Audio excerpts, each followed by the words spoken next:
تذكر يوما كنت تعانق دمعة الفكر تناجي الله في صبر وترجو رحمة تسري فعاش القلب إخلاصا وصرت تحوم كالطير تحلق في ثقافات وتنهل من ربى الخير ترى ما زلت تذكرها وتذكر روعة.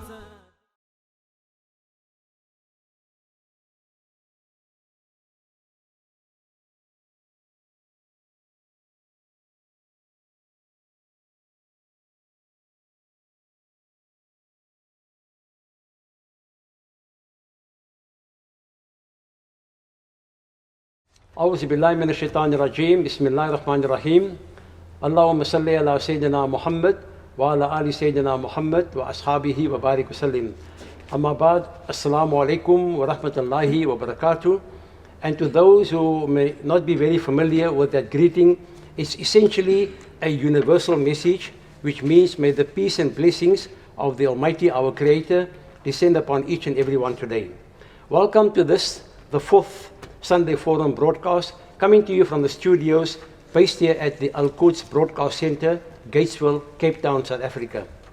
The Sunday Forum, what is it all about? Well, basically, it's about topics, interesting topics, current topics, relevant topics, and issues which affect the community on a day-to-day basis. If you have any other issues which you feel we should broadcast on this program, then you're more than welcome to come to the gift shop, leave your name, a phone number, and a topic that you feel that we should consider, and we will then revert back to you. What do we have on the program today? Well, two extremely important topics for discussion tonight. Why Black lives must matter. The world seems to be getting more and more into a situation where there's polarity between one group and the other. And in the process, we are witnessing once again the scourge of racism. The second topic is defending the call to pray, religious and tolerance, and spreading harmony amongst humanity. We have with us tonight some of the best minds in our country to discuss these very, very important topics. So, first and foremost, it has become an internationally sensitive topic. Some people may say for good reason, depending on what side of the fence you are, and others will say for very, very bad reasons. An issue that is as old as the hills. For us here, particularly in our beloved South Africa, why Black lives must matter. And the emphasis is on the word must.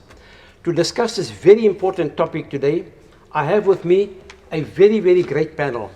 First and foremost, a name that is synonymous with the struggle in our country for freedom and liberty.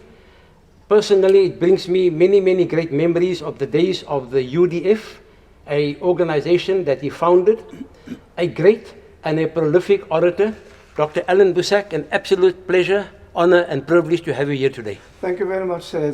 It is a privilege for me to be here today with you too, and with my old friend and colleague next to me here, and with Dr. Lubna in Durban. It's an important subject, and it is a timely subject.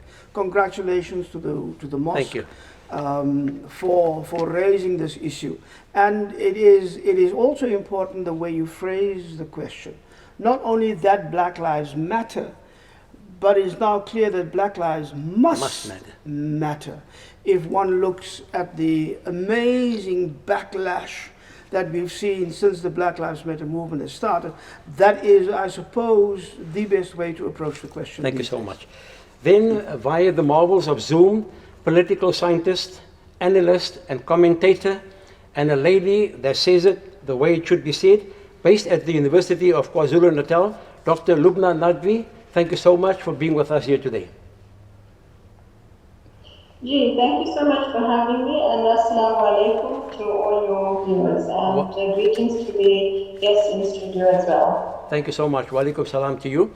And then a very good friend of ours, I always like to refer to him as a man with both a very sharp mind and a very strong spine.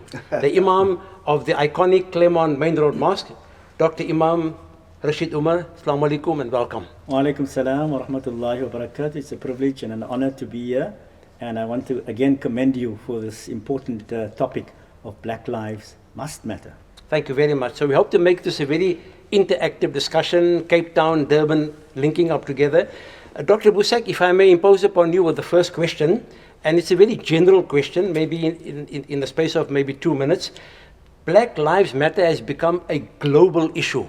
The question I'd like to pose to you is, what is it that makes humanity wanting to deny the humanity of another person?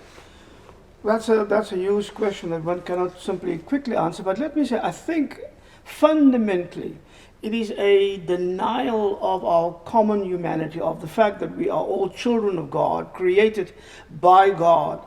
But somehow there are some of us who have appropriated for ourselves a position of superiority and have told others that they are inferior. So denying each other's humanity means also denying the place and the authority of God in our lives. So we know better than God. God has created us one human race. We decide, no, we will divide the human race into hierarchies, and white is on top and then black is somehow in the middle, and that gives me the right to dominate, the right to subjugate, the right to exploit, the right to kill and genocide people whenever I like, because it suits my longings, my desires for power. Thank you very much. That was under 2 minutes and very well done, Dr. Busak. Thank you so much. Dr. Lubna Nadvi, if I can pose the next question to you.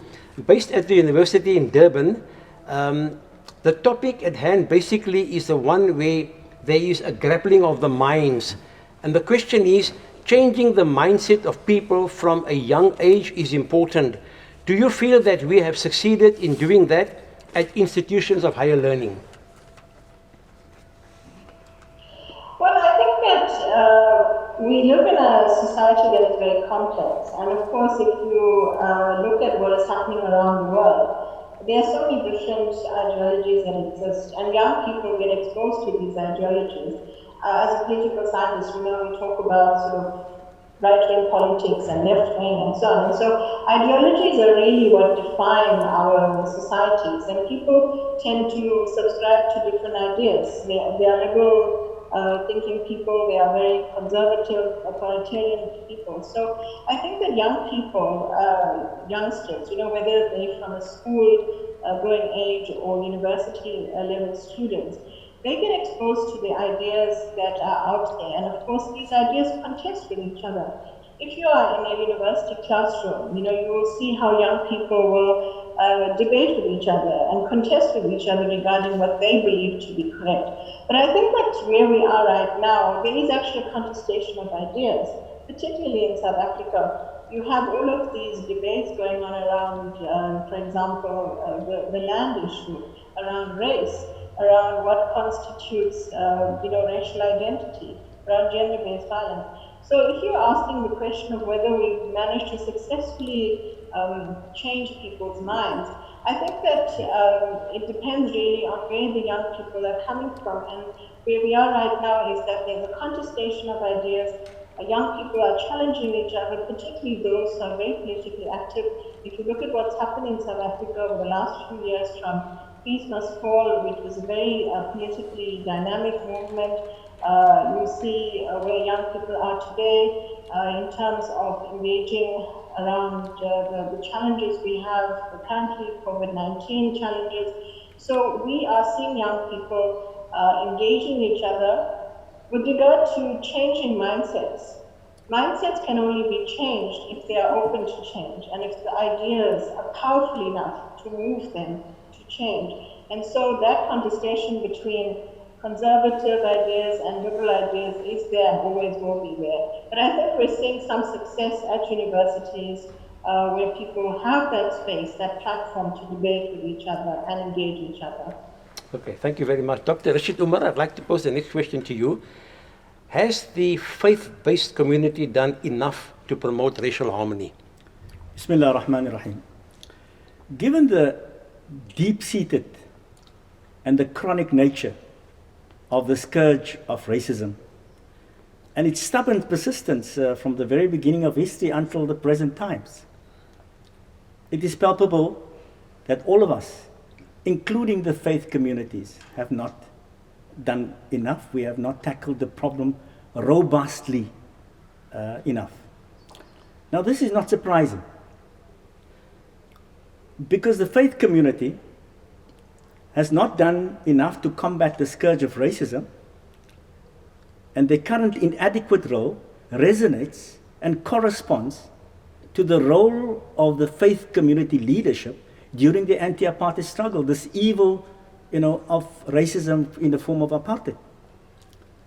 For example, I give you one example in the Muslim community, and it's very important that this time, next week, on the 27th of September, we will be commemorating 51 years since the killing in an apartheid detention cell of Ash-Shaheed Imam Abdullah Harun. Yes. 51 years.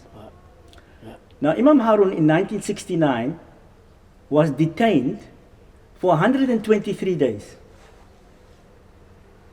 And history teaches us that not a single Muslim religious leader, not a single one, for that 123 days protested the detention of Imam Abdullah Harun. In fact, Imam Harun, in the late 50s and early 60s, what was his major crime? Exactly what we're doing now. He tirelessly worked to break down racial barriers in the city of Cape Town. Right. So his major crime, because he used to go visit Langa, Guguletu, and Nyanga. I remember that. Right. Now, 60 years later, Cape Town is still one of the most divided cities in our country because of the legacy of apartheid and the segregated areas that we have. Right. So it takes a special effort for us each day we wake up in the city of Cape Town to do something special to transcend these racial and class barriers. So in this regard, I would like to commend again the Masjidul Quds for this important conversation, so that we can conscientize ourselves about the immense enormity of this challenge, this problem facing us, which is latent, it's lurking beneath systemic racism, and what can be done every new day when we get up.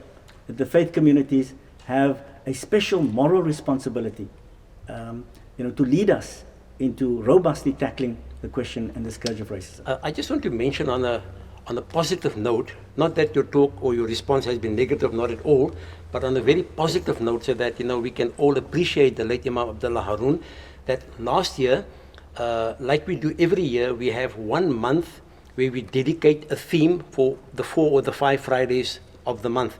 And last year we dedicated that to the memory of Shaheed Imam Abdullah Harun, being the 50th anniversary of his passing on.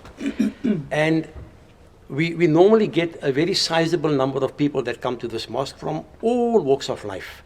But those 4 Fridays, the amount of people that came from the townships, our brothers in Langa and Guguletu and Nyanga and Kaelicha, they used to travel far and wide just to listen to the talks about the legacy of Imam Abdullah Harun. And maybe in some way that is some comfort for us, that his message is still alive today.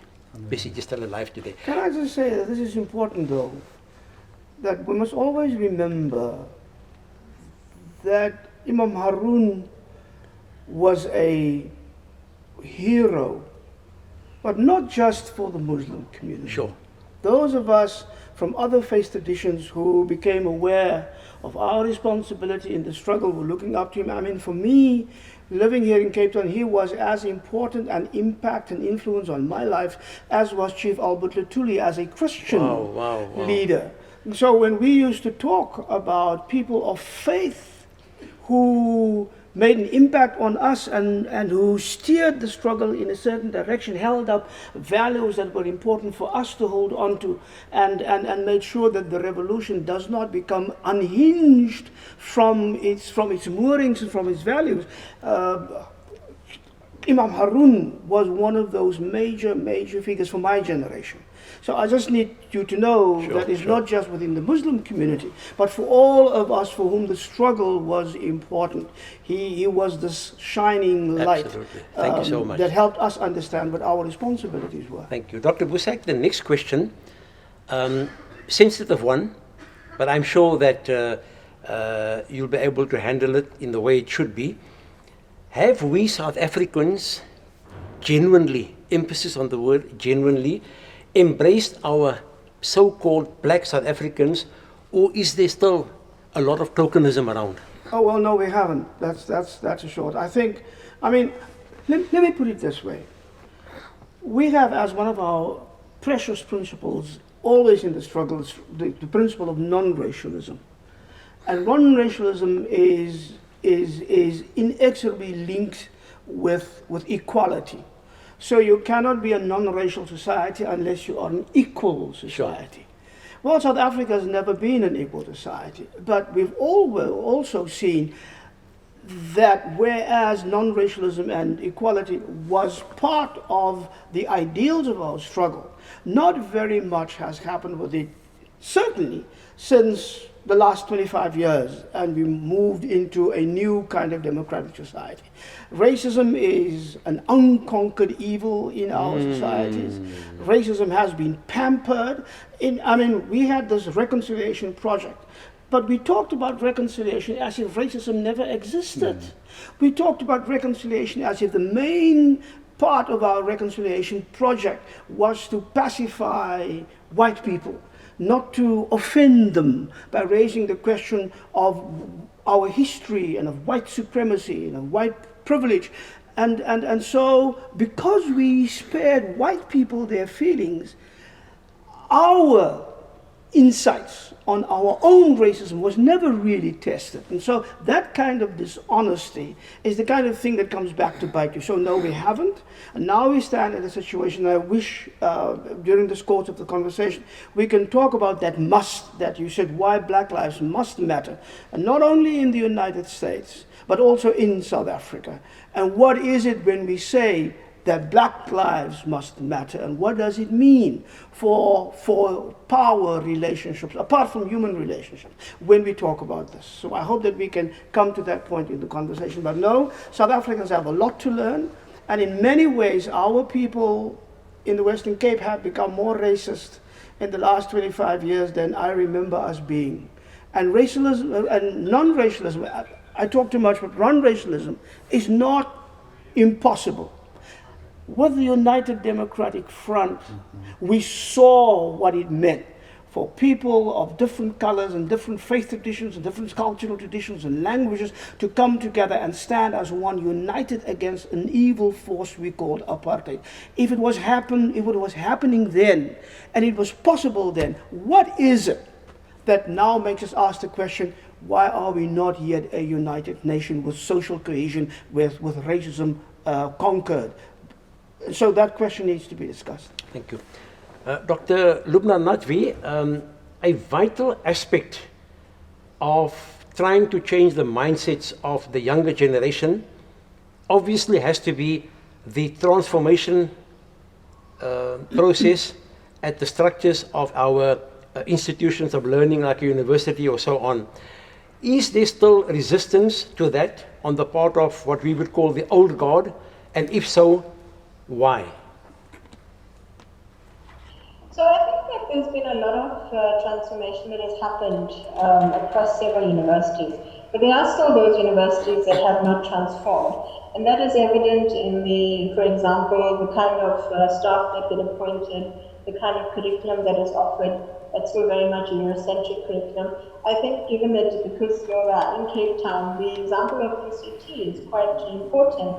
We've seen a lot of debate and discussion at that university in recent times around, the process of transformation. Of course, they've had a very powerful vice chancellor that was appointed, who's taken forward the process of transformation. But I think there are still pockets at our universities, at our institutions of higher learning, where, this contestation I spoke about earlier is still there. And many students, particularly those who come from sort of lower income backgrounds or from some of our rural areas. We need to actually accommodate the bulk of our student population, and the bulk of our student population is really from sort of working class backgrounds, and the transformation has to include them, and very often it doesn't, because there is this belief that education is really for those who can afford it, and that's why we've had this struggle to make higher education accessible and affordable, in the past few years. So in terms of transformation, there's so many levels of transformation that still need to happen. How many black professors do we have in our institutions? How many black women academics do we have? What is the state of the curriculum that is offered? How transformed is it? What are the ideas that are being taught? Are we still teaching, for example, classical white or European philosophy, as opposed to exposing our students to the ideas of our own thinkers, African thinkers, thinkers from the East, and so on. So really, that process is still ongoing, and we must remember that we are 25, 26 years into our democracy. So these issues are still there. So I would say that transformation has happened to a significant degree. I'm at UKZN, and we've had a lot of debates and discussions around a lot of things. For example, should we remove some of our statues that are still on our campuses? Should we, for example, change the names of buildings? So transformation exists in these very sort of obvious ways, physical ways, but it's also a mindset. How are people thinking about transformation? When you look at your fellow human being, how transformed are you in terms of thinking about them? We look at, for example, how our students socialize, and sometimes we see that they socialize in racialized pockets. For example, groups of white students may just be sitting together, and groups of African or colored students may be sitting together, and there's really not much intermixing. Although I would say that at UKZN we have seen quite a bit of change, but those are the kinds of things that we are still struggling with. And how are we beginning to move towards socializing together and really integrating into each other's lives? That, I think, is still a challenge that remains. Thank you very much. Dr. Rashid Umar, the question to you is, are there teachings and examples from our Islamic history that could inspire us to combat the scourge of racism? Absolutely. I think in most traditions, including Islam, there is a plethora of teachings that inspire us, that motivate us to embrace the ethic of non-racialism and anti-racism. For example, in the glorious Quran, which is the most primary source of Muslim guidance, chapter 30, Surah Ar-Rum, verse number 22, God proclaims, وَمِنْ آيَاتِهِ, of the wondrous signs of the existence of God, خَلْقُ السَّمَاوَاتِ وَالْأَرْضِ, is the creation of the heavens and the earth, وَاخْتِلَافُ أَلْسِنَتِكُمْ وَأَلْوَانِكُمْ, and the variations and the differences in the languages that you speak, and in the pigmentations, the colors of your skin. It's a sign of God. إِنَّ فِي ذَلِكَ لَآيَاتٍ لِلْعَالَمِينَ. In this are messages for people who think and reflect. Of course, the final sermon of the Prophet Muhammad, peace and blessings be upon him, the Khutbatul Wida, where he said all humankind are a single brotherhood and sisterhood. They have been created from dust. There is no superiority of an Arab over that of a non-Arab, or of someone who has a fairer pigmentation of skin, of a white person, over a black person, except by your good behavior and conduct. But the point is, you see, these are very important, and we have that. But the challenge that Islam says to us is that we need to embody these ethics. Now, I want to end here with a very instructive example. There were two of the most illustrious companions of Muhammad. One by the name of Abu Dhar, and the other one was Bilal, the African slave who had embraced Islam. Now, once they were engaged in, and they loved each other, they were great human beings, in an argument. And in a moment of weakness, Abu Dhar calls Bilal son of a black mother. And of course, the Prophet came to hear about it. And he rebuked and reprimanded Abu Dhar. And Abu Dhar recognized that there was something deep inside of him, a spiritual, sickness. This is important, you see.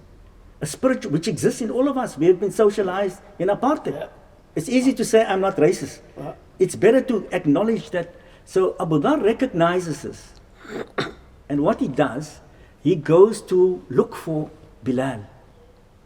And he finds him in the marketplace. And he puts his head on the ground and he says to Bilal, put your foot on my neck. Wow. And Bilal, of course, refuses. Why must I? I know that, you didn't mean that. But he walks behind Bilal, and Bilal, of course, is embarrassed. Everyone is looking at the spectacle.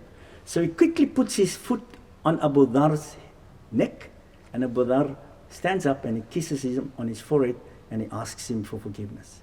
Wow. Do you see, this is the earlier point I made, that unless our faith communities, we do not acknowledge the lack of our involvement in the apartheid, and we romanticize our history. Yes. Everyone is now anti-apartheid. We will never be able, we must. Yeah. The first point towards reform is acknowledgement. Yeah. Then look at Abu Dhar. He could have just, but he knew there was something. And this, I think, is what is the challenge for us. Yes. It's not about saying these wonderful teachings, but do we embody, do we live up to these teachings? Yes. Yes. Dr. Busak, one is witnessing an international movement bringing people of color together, whether it's in America and it's spread worldwide at the moment. Is this a direct result of the right-wing tendencies in those countries like America, United Kingdom with Boris Johnson, India with Modi, Israel with Netanyahu? Is it a direct result of this right-wing movement that's taking place in the world?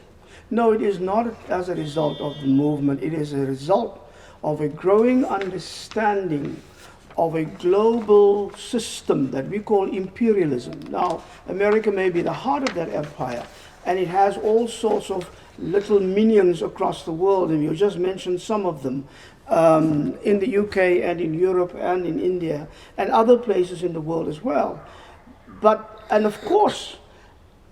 just remember, Trump itself was the Trumpism, I should say, the phenomenon of Trump was a reaction to a greater grasp towards freedom in the United States itself.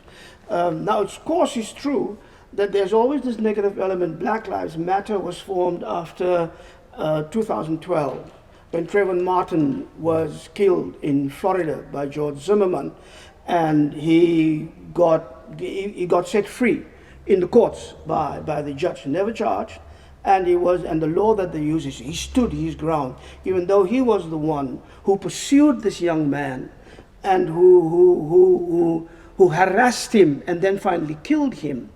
Then came Michael Brown in 2014 and Ferguson, and so the movement grew because of the understanding, and this is important, that what we are facing is not just police brutality in the United States, but you face the same kind of state brutality in Palestine that the Israelis are inflicting upon the Palestinians through the occupation and through that murderous regime and what it's doing to our people there. So Black Lives Matter is now a movement that embraces black people in the United States, the Palestinians, but everybody in the world who feel themselves oppressed and marginalized and excluded. And you must remember, what we see, there's a young woman in Belgium, she's black, she comes from the Congo. She says, Black Lives Matter, we call ourselves Black Lives Matter in Belgium.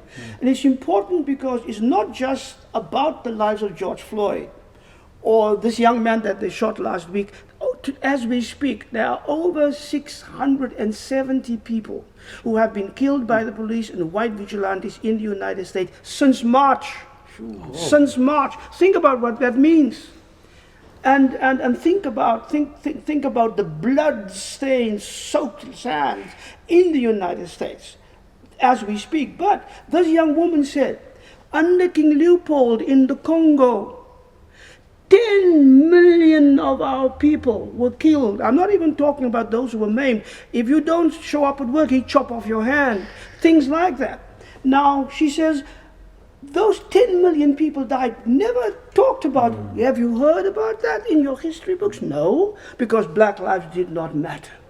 Not under Leopold, and not under Trump, and not in the United States, and not in Europe. And that is what we are now talking about. And if you think about it further, why is only the Holocaust that the Germans caused to the Jews, why is that the only Holocaust that we ever talk about? Now that's 6 million people. We're not diminishing it at all. But what about the 10 million black lives? Why is that not a Holocaust that we must remember and that we get upset about and that we get enraged about? I mean, it drives me crazy that we kill black people just because they are black, and white people think they are superior, and that is okay. And so that is why black lives must matter. And that is why we must not even hesitate to embrace that movement, because it is also about us. It's also about the Palestinians. It's also about the Native Americans. It's also about all of those people. The Kashmiris. Exactly. And it's about the Rohingya. Think about them. So Black Lives Matter is bringing together all these lives and all these, and the most important point is not the conservative forces, but the wonderful power of revolutionary resistance that is now engulfing the world. And young people, if I see a young white girl of 15 years old in Holland explaining to her parents on television what it means to be part of the Black Lives Matter, I say, thank you, God, you are great, because something is happening today that's even more important than what happened to us in 1976. Thank you so much. Dr. Lubna Nadvi, Natal has always had an undercurrent of tension between the so-called Indian community and the so-called African community. Is that still prevalent? Are the youth still that way inclined, or has there been a major shift?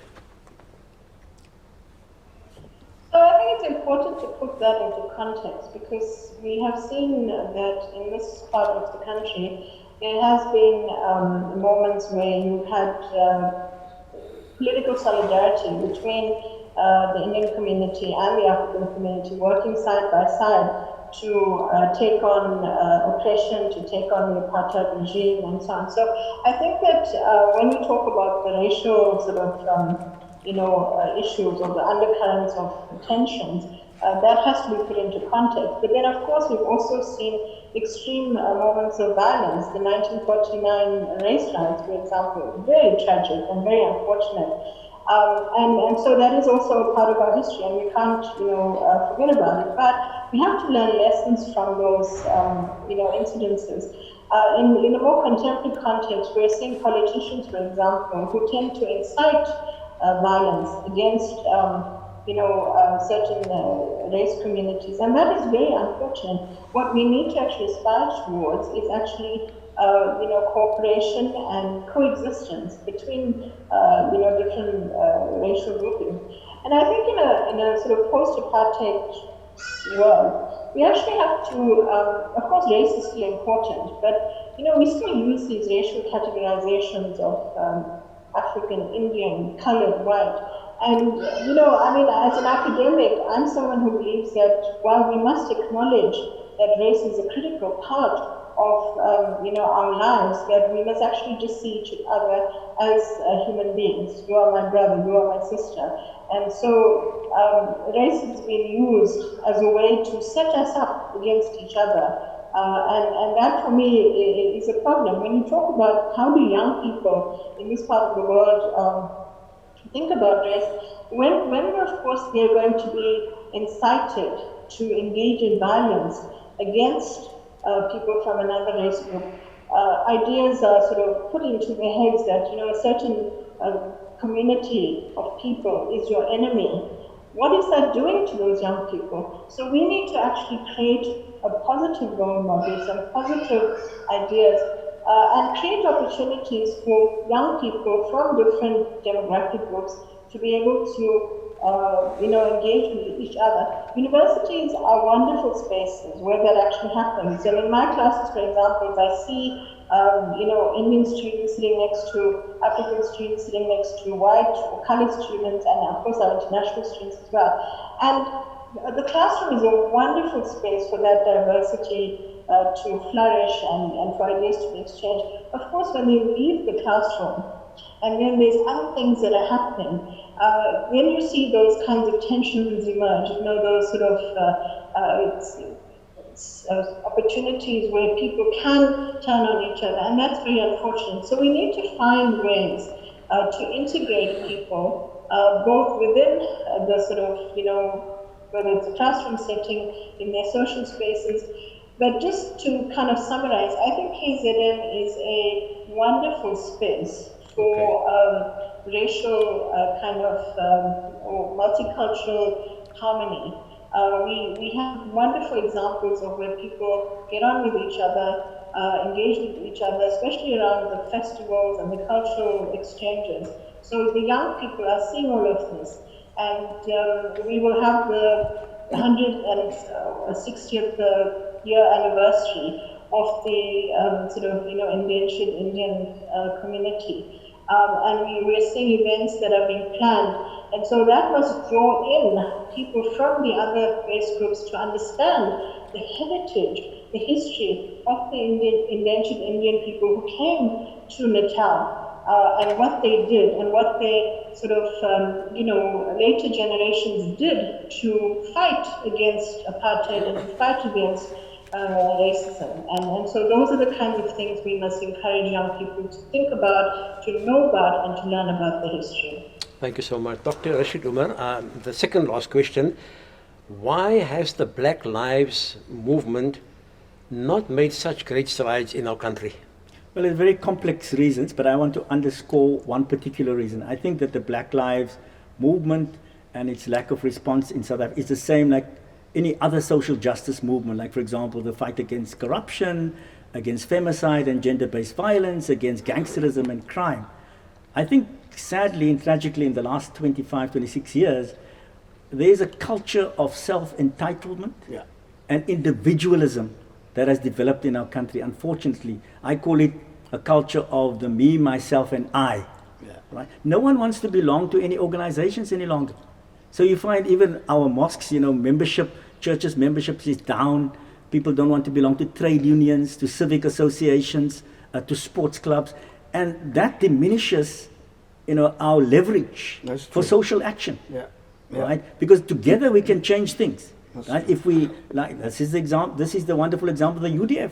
Its success is because we all gather together. And that kind of commitment, of active citizenry, of belonging to an organization and being committed to strengthen your organization on the ground, I think is one of the reasons why not only the Black Lives Matter movement, but all social justice movements in South Africa during the last 25 years has been struggling along. And unfortunately, as great as it is, this social media and this, cyberspace has not, helped much, because you have these cyberspace activists, who think that if you send up a WhatsApp message that you're an active, you must belong to an organization and strengthen it. Most true. Dr. Busak, as we bring the curtains down on a very, very interesting conversation that we've had, your parting message today, why Black lives must matter, particularly in South Africa? Well, thank you for that question and for this conversation. Black lives must matter in South Africa because, in a very real sense, the Black Lives Matter movement in the United States has linked itself to the anti-apartheid resistance movement in this country. When Michael Brown was killed in Ferguson, I was still in the United States. Now remember, they shot that young man and they left him lying in the streets for 4 hours, his body, before anybody was allowed to remove him. The same with David McAtee the other day, a month or two ago, in Louisville, Kentucky. His body lay for 12 hours in the street before it was allowed to remove. So just think of what that means. But when Michael Brown was shot and the Ferguson movement started and the demonstration started, I was invited to come to Ferguson. And I went and I said, I won't preach on Sunday until I have spoken to the community. So on Friday, I met with the young people who were leaders in the movement, and they told me what was happening. On Saturday, I met with those clergy, there were not many, but there were, who were part of the movement. And then I preached on Sunday. But one of the questions that they wanted to ask me was, what is it that you guys did that made you break down apartheid so successfully? What drove you? And I could speak about that, and they said, we want to learn. That was the first time also in the Black Lives Matter movement that the kids in the Black Lives Matter movement in Ferguson and elsewhere in the United States were sending messages on Twitter and so forth to the young people in Palestine, who were telling them this is what we were doing. And so there are deep connections, revolutionary togetherness in these movements that we as South Africans must not forget. And that goes back to the relationship between the anti-apartheid movement and the civil rights movement, and that began way back yes. With Martin Luther King and Albert Luther. And for us, what those young people are standing for is also what we should be standing for. It is a worldwide movement against imperialists, against white supremacy, against domination, against exploitation worldwide. And so we belong in that movement. And if we reach just a few years, we will find out what is it that made South Africa a model of resistance in the world, and why is it that they still ask us, do we belong together? And I think we can answer that in the affirmative, and I hope that our young people will do that. Thank you so much, Dr. Rashid Umar. Your parting message, why Black lives must matter in South Africa? I think, our conversation has made that very clear. I believe that we have reached a wonderful inflection point, I think, as Dr. Busak has indicated. And I can just urge us that we must have this conversation many, many more times. We must join our organizations to strengthen them. And especially those of us living in the city of Cape Town, which is a very divided city. Every day we wake up, we must make a special effort to do something to reach out to areas like Langa, Guguletu, Nyanga, and Khayelitsha, because that is the nature of the legacy of apartheid that we're living for. But I'm very hopeful, and I want to commend you once again for this wonderful conversation. Thank you so much. Dr. Lubna Najvi, a final word from you. Your message, why Black lives must matter in South Africa. Well, I just want to quote Mahatma Gandhi, who said, be the change that you want to see. And quite frankly, we are the ones who are going to, make the change. It's not going to be anyone else who's going to come do it, because we are in this situation. And so, because, the reality of the world, it's a very unequal world that we live in. It's a very unjust world that we live in. There are so many sort of issues that we have to take on, that, and Black people in particular are facing the brunt of these injustices. So you cannot simply just turn away from the injustices that you see in front of you. You have to be there, you have to be present, and you have to be active and be that change, because that's the only way that justice will prevail. So, we are the ones that are going to make the change. Thank you so much, Dr. Lubna Najvi. Thank you so much for speaking to us via Zoom today, as well as Dr. Alan Busak. Absolute pleasure, honor, and privilege to have had you here with us today. And of course, our dear friend, Dr. Rashid Umar, a very insightful, thought-provoking, and constructive discussion on a very, very important matter. Thank you so much to you, gentlemen, and to you, Dr. Lubna Najvi. Our next topic for today, defending the call to pray. We're obviously referring to the Adhan, promoting social tolerance and harmony, all the way from Durban. His clip went viral all over the world when he came out in support of having the Adhan to be heard by each and every one. And I understand that he's going to be in Cape Town next week to deliver a Friday talk, not at our mosque, but at some other mosque in Cape Town. All the way from Durban, we'd like to welcome Mr. Rivaj Ramdas. Thank you for having me. It's a privilege and an honor. Thank you for being on the program. Our second guest here is a person who actually went through this whole process of the call for the Adhan to be made softer or not to have it at all. And it was at the iconic Zinatul Islam Masjid, more popularly known as the New Street Mosque. Sheikh Muhammad Murad, welcome to the program. Thank you for having me. Jazakallah. Thank you.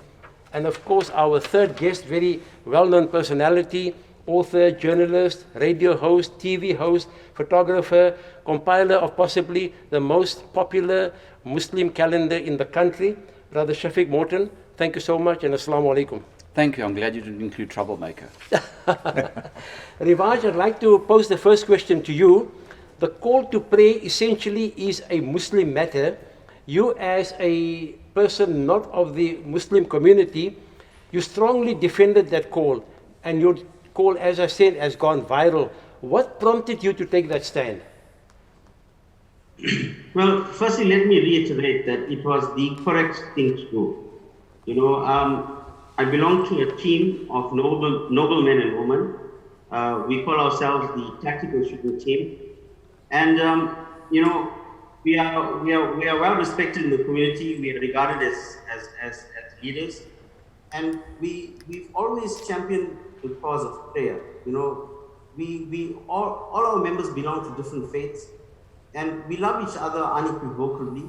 We respect each other's religious practices and religions.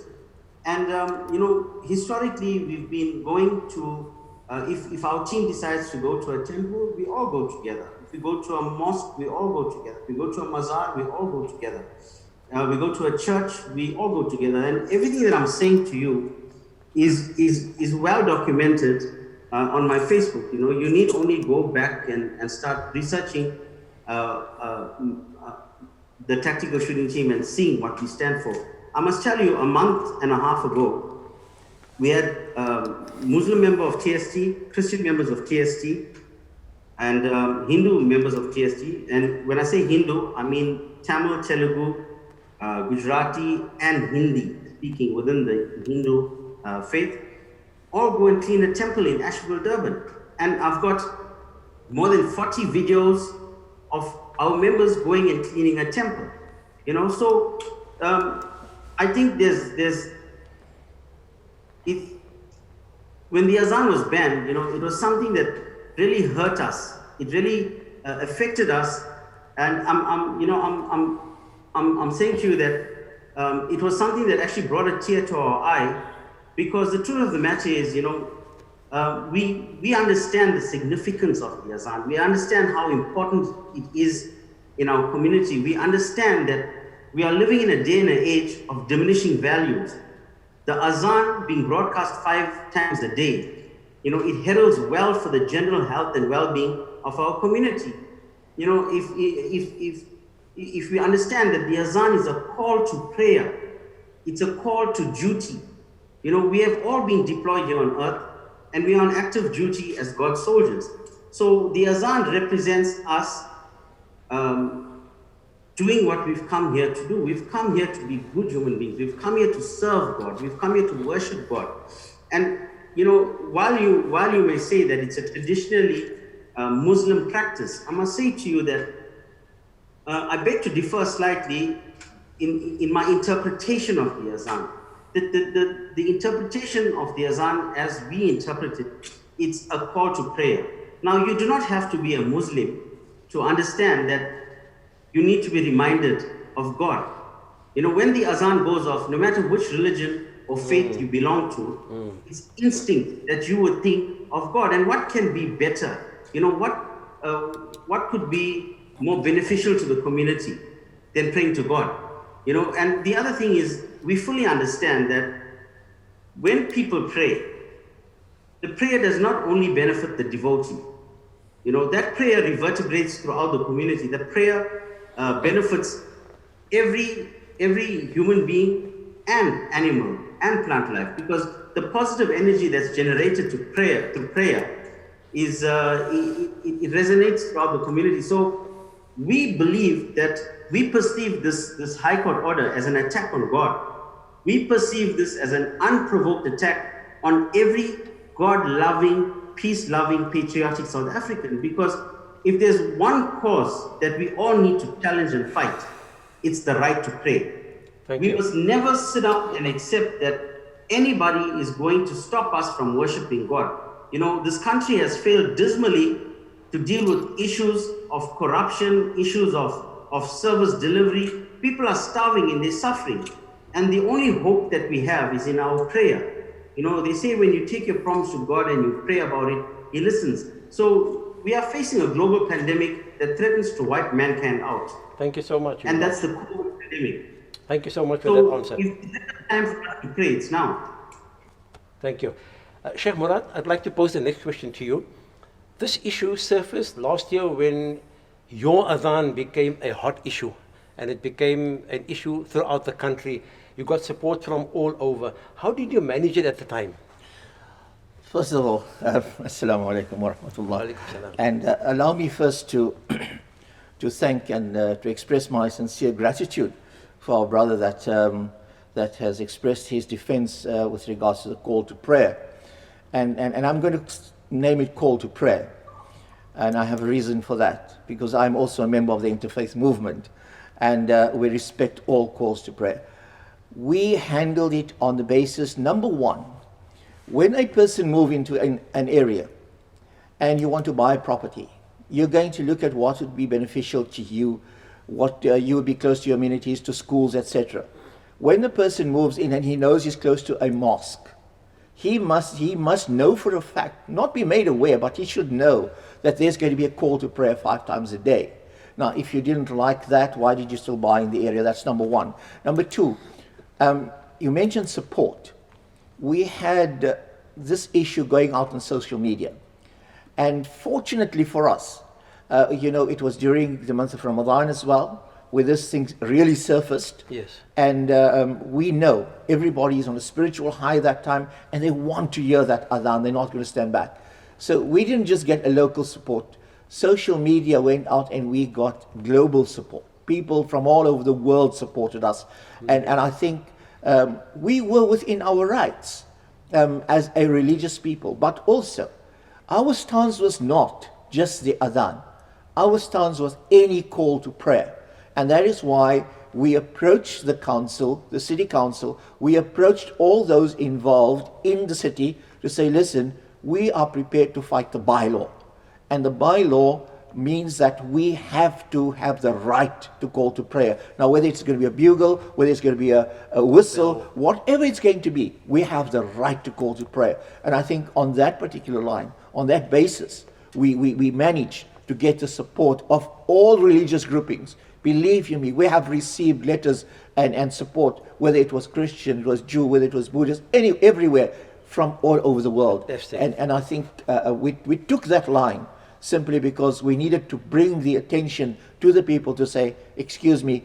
But firstly, we approached the gentleman who lodged a complaint, and we said, come, let us have some dialogue, let's talk. And unfortunately, he didn't want to sit at the table because he didn't want to listen to our nonsense, as he called it. And also the wording that was used in the complaint was, it's a nuisance call. And we took offense to that. We cannot possibly allow anybody to say a call to prayer is a nuisance call. Shafiq, this has become a highly emotive issue. Different communities have different takes on the matter depending on what side you are. As a seasoned journalist, a member of the media fraternity, both local and mainstream, has the media done justice to this call from a balanced point of view? Yeah, that's a very difficult question to answer, because in the media, you have to deal with what's in front of you. So the issue determines itself as it runs its course. But what has been encouraging about this whole issue from a media viewpoint has been exactly what Sheikh Marat has been talking about, because I stay in the same neighborhood as he does, but I stay opposite a church. And we've never complained about the church bells, and our Christian neighbors have never complained about the Adhan. So that's the fabric of community. But if you look at it in terms of media, I think in South Africa we are quite lucky that we can still even talk about this. Go to neighborhoods in the United States, go to neighborhoods in Europe, in Switzerland, in fairly liberal countries, you'll find there is no discourse on this whatsoever.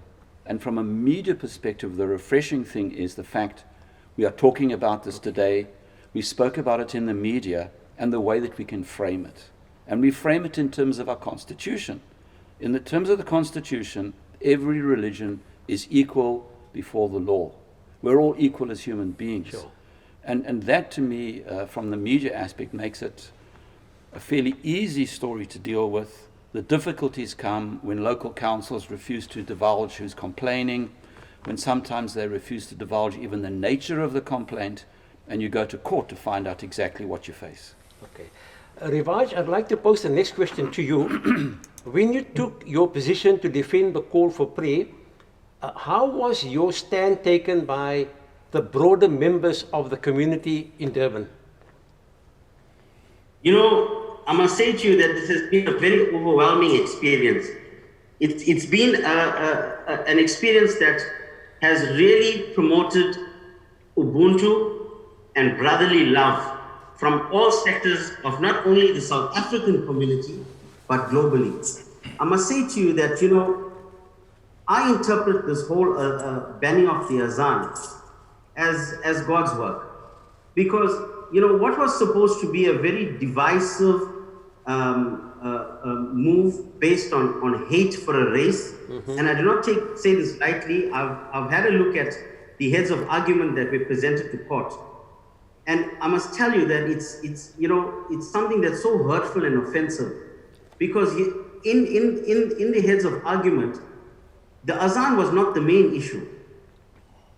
The main issue in this High Court application was to ban Islam as a religion, was to try to get Islam banned. There was he basically made mention of the fact that Islam is not a religion that should be protected under the South African Constitution. Now, if you look at how ridiculous that is, the whole application should have been rubbished.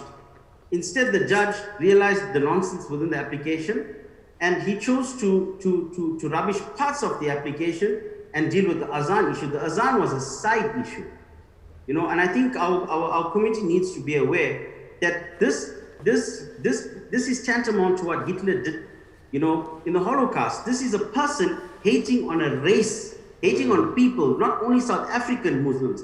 This is hatred of Muslim people by virtue of their love for Allah. So what he expected was to create division within the community, you know. But I must say to you that, you know, this is God's work, because what has happened is the total opposite. This created a forum for non-Muslim people to say to the Muslim community, you know, it gave us a chance to say essential things that needed to be said. Because if there's one thing that we want the Muslim community to know, is that we truly love them. Thank you. We would never ever want to exist in a community without our Muslim brothers and sisters. You know, we respect so much about the Muslim community. As a Hindu, I can tell you, I've said this on Facebook 3 or 4 years ago, it's all facts that I'm saying to you, that I've actually raised this before, that, you know, I have nothing but respect for my Muslim brothers and sisters. I respect the fact that they pray 5 times a day. Now that is leadership. And if there's anything that, you know, the public can learn from this, is that we as Hindus and even Christians, it may not be enshrined in our scriptures, but there's nothing prohibiting us from learning from our Muslim brothers and sisters, that we should also have a call to prayer 5, even 10 times a day. Because the more times you're reminded to pray, the better it is for the whole community.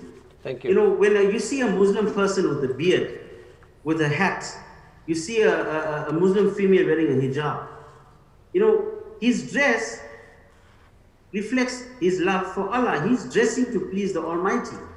How many of us here who's watching this video, non-Muslims, can say that today we decided to dress, not to look smart to our community or different members of other sexes, that we actually dressed to earn the love and pleasure of the Almighty. So this has given us an opportunity to say that we would never want to exist in a community where there is no mosque, no Adhan. Like we would not want to exist in a community where there's no temple or churches. Thank you. By this man coming out and saying that the Adhan gives the community a predominantly Islamic atmosphere. I'm not sure exactly how you phrased it. We are saying to the community that we are rubbishing what he's saying, because the truth is we wouldn't want it any other way. And I must tell you, if you go onto my Facebook where the video was posted, it's just overwhelming. You know, if the most hardened person would be reduced to tears when you see the number of people from different faiths that have come out and spoken in support of the Adhan. You know, clearly, you know, I believe that if we had to have a referendum on this matter, that we would win hands down, because the majority of South Africans are in absolute agreement with me that we would never want to exist in a community where there is no Adhan, that this has ramifications for prayer, that although South Africa is ravaged by so many problems, Thank you. God saw it fit to unite us over the Adhan issue. Thank you, Aniva. Pastors, Pandits, Hindus, Christians, go read the comments, you'll cry. Thank you. Sheikh Murad, would you say that the Muslim community's response to defend the call is a fair one, or, and this is the important part of the question, should we perhaps also offer a compromise solution? For example, maybe the Fajr Adhan should be a bit softer, and the rest, the other four could be normal volume? Obviously, that's a brilliant question, because something like that did come up. But as the bylaw gives us our regulation, it says, look, you have to be within a certain decibels before we can do anything about what you are doing. If, for argument's sake, on the basis of tolerance, on the basis of understanding one another and respect for one another, maybe at the time of Fajr, we can turn it down a notch or two. We don't have a problem with that. Okay. But to be able to say to us, no Adhan whatsoever. I'm just going to give you a quick example. For instance, if you live in the observatory area, maybe there's a surgeon living there who is a surgeon, a surgeon there at Groote Schuur Hospital. He needs his sleep because he has lives in his hands. He wrote to us when I was still the Imam in Tennyson Street Mosque. He said, please, you know, the Adhan is disturbing my sleep pattern. I have lives of people in my hand. Will you be able to turn it down? We did. Turn it down a notch or two. That is what we say compromise. That is what we say we're accepting and tolerating, and we bring harmony in that particular way. Good. But that was a legitimate reason. But for a person to say this is a nuisance, etc., again, we have responded in a proper, legitimate, reasonable way. And if it was offending somebody because of Fajr Adhan and because of his workload, we said we'll turn it down one notch. We don't have a problem with that because we were still within the ambit of the law. Shafiq, would you say that there are political undertones, guys stoking the fires of hatred behind this whole issue of calling for the ban of the Adhan? Or is it just another counter-religious issue? It's a big question, and it could have a big answer, but I'm going to give the short answer. I think the first answer is there is a miserable minority that I call them who are not going to be happy with anything, and one of them is the Adhan. On the other hand, there is something slightly more sinister, particularly the area where Sheikh Murad is Imam. Yeah. It's called gentrification. And the gentrification, the people who move in have what I call a Van Riebeeck attitude. What Van Riebeeck did to Achumao, the famous Khoi leader, was he made him, from staying by the Kamissa River, he said you must go and stay on the other side of Lion's Head. And this is precisely the impression that sometimes one gets. I've got a lot of money, so you must shut up. They've done that to the Boerkaap, and they are now trying to do it to Warmer Estate, Woodstock. So there is a pattern emerging. There is a pattern, but as I say, it's a miserable minority. Okay. And we should not allow ourselves to be intimidated out of honoring the Constitution. If you look at the Isipingo case, for example, that case is going to be thrown out on appeal. I've read, all the papers concerning that. Okay. The judge made an unconstitutional ruling. And to go back to the original point, all religions, all faiths in South Africa are equal, and everybody should be allowed to worship in a sense of equality and in a climate of respect, which 90% of South Africans agree with us. If you look at the social media responses, that's what it's been. So yes, you know, the miserable minority are out there. They're always going to be there. It's our duty to make sure that the miserable minority don't become the horrible majority. Okay. Rivaj, I just want to ask you one final question. I've seen a clip of you in terms of your quest for interracial harmony, visiting mazars like the Bacha Pir Mazar in Durban. Maybe just in a minute or so, what do you find so appealing going to these mazars? Look, on a very personal level, I must share something with you. You know, I'm extremely religious, and so are my team members, you know. And I must say to you that I've actually, when you know about something that's really good, when you know about something that's so beneficial, it's something that should not be kept a secret, you know. And I really want to share with the world my own personal experiences. I can say to you with a degree of conviction that every single thing I've asked of Allah at a mazar, through the holy saint Bacha Pir, through Sufi Sahib and his mom, everything, every vow I've taken, God has granted me. And here I'm practicing Hindu. I'm saying to you that when my back was against the wall, I took a vow at Mount Edgecombe Temple for my dad's help. I took a vow at Sufi Sahib, Bacha Pir, and I even asked, you know, the church group to put my dad on their WhatsApp prayer group. And I have a healthy father today, you know. So when I say to people, you know, there's a lesson in that. And I must tell you that if you truly love God, whether you're a Hindu or a Christian, the same feeling you'll get in a temple, church, mosque, and mazar. The feeling is the same, that lightheadedness, that tingling in your body, you know, where the tears just start to flow. You don't know where it comes from, you know. When I walk into the mazar, I was there even last week. I offered chadars, I took a vow. You know, when you walk into a mazar, that feeling of peace, you know, that tranquility, it's food for the soul. And I must tell you that, you know, certain things need to be discussed openly. And I hope that I can just allude on that. People need to understand that they must not fear going to a church if you're a Muslim or a Christian. They must not fear going into a temple or a mosque. Those are all God's homes. A lot of our beliefs are influenced by social, political factors and globalization. The only reason we have Islamophobia today is because of the fight for oil. You know, the Western countries wanted to take over and rob Muslim countries of oil. And that misinformation, we've been so influenced by it, that nobody has actually said, you know, non-Muslims have not said, listen, let us understand the essence of Islam. What does Islam teach? If you had to question anybody who wants to propagate Islamophobia, they know nothing or little about the religion. They know nothing or little about the teachings of the Holy Prophet Muhammad, peace be upon him. Mm-hmm. They don't know.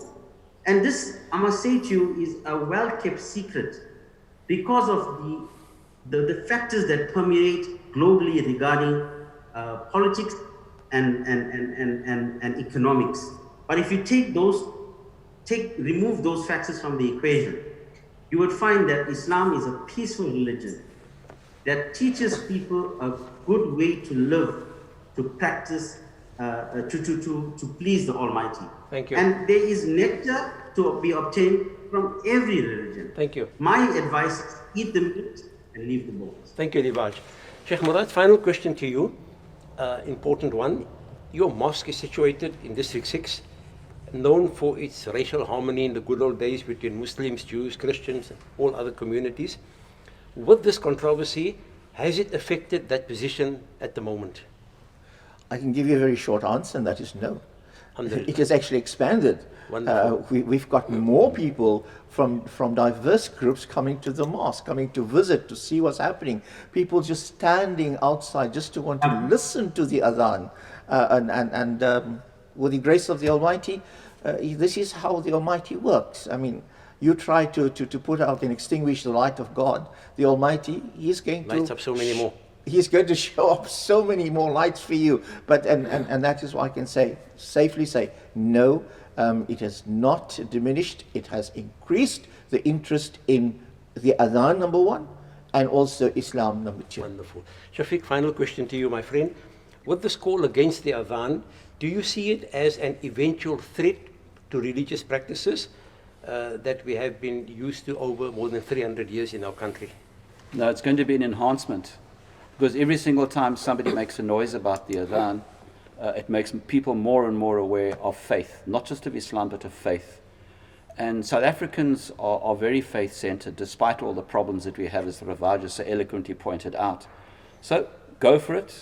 Go to court, complain about the Adhan, complain about church bells or whatever. It's not going to get you anywhere, because the people of South Africa are firmly founded in their faith.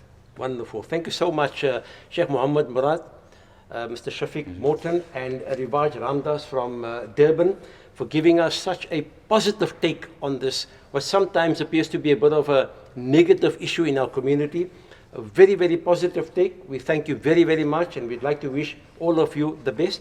As we bring the curtains down on another Sunday forum, allow me very quickly just to thank the technical team, Siraj Parker, Samir Parker, Anwar Umar Umane, Brother JJ Abdul Rahman, Brother Ishtiaq Badruddin, and Hafiz Bilal Mahdi for the wonderful work they do in the background. Special thanks to all the participants on the program today. A note of appreciation to Rosies for the wonderful decor on stage, and to Nisa Gaibi for the artwork. Remember, tomorrow we are heading for level 1. The lower we come down on the levels, the higher the risk of infection. A lot of countries are going back into lockdown. Our country, especially the poorest of the poor, cannot afford another lockdown. So the appeal to each and every one, as you are listening, and please spread the word that we need to be even more careful now than ever before. With that, until we meet in 2 weeks' time, from myself, Sattar Parker, and the full team, we bid you Assalamu alaikum wa rahmatullahi ta'ala wa barakatuh. تذكر يوما كنت تعانق دمعة الفكر تناجي الله في صبر وترجو رحمة تسري فعاش القلب إخلاصا وصرت تحوم كالطير تحلق في ثقافات وتنهل من ربى الخير.